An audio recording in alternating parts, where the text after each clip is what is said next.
we're in crisis mode now. So this is definitely a high time to talk about it.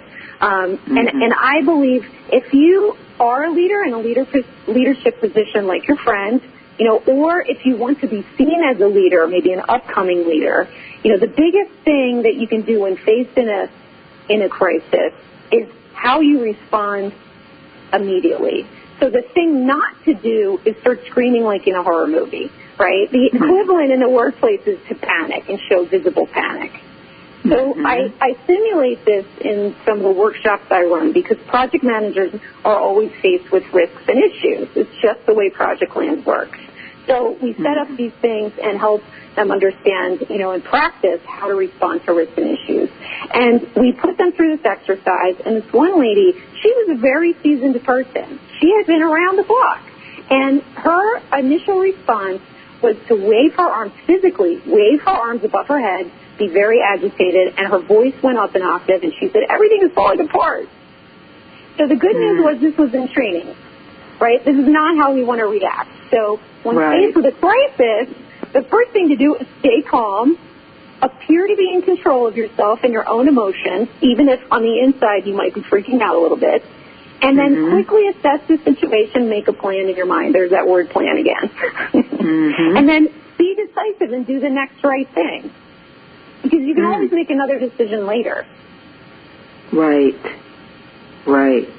No, that's a good point. That's a very good point. This whole thing of planning again, kind of anticipating. A good leader anticipates some things that can happen, right? And they try to make a plan, and then those things that we can't anticipate, perhaps the plans that we've created in our mind for other crises might actually pertain, huh?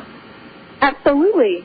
Yeah, in projects we call it risk planning because there are always expected and unexpected risks that happen on projects. So it's about, having a plan for anything that might arise because risks happen and issues happen. So what's your plan for how you're going to manage a risk that you didn't see coming? And so if you talk about that and when everything's calm and feeling good, then you'll be in a much better place later. So, organizations have fire drills. They have fire drills so that everybody knows what to do when a fire, and hopefully never, but if a fire were to happen, they know what to do. That's a good point. Yes, they do. And I know just being credentialed for the mental health program I run, all the credentialing agencies, most of what they put emphasis on is planning ahead, having protocols and planning ahead. So that's a good point. I am sorry we have to end this conversation. Our show is just about over. Dawn Mahan is, again, a very well sought-after consultant, so I would suggest you contact her. What's the best way for individuals to reach you, Dawn? My email address is my first initial, DMAHAN at PMOtraining.com. That's DMAHAN at PMOtraining.com. But also, go to projectgurucourse.com, check it out, and apply, and you'll be able to speak with me through the process. I'd love to help. That sounds great. Well, thank you so much for your time today, for being on my show.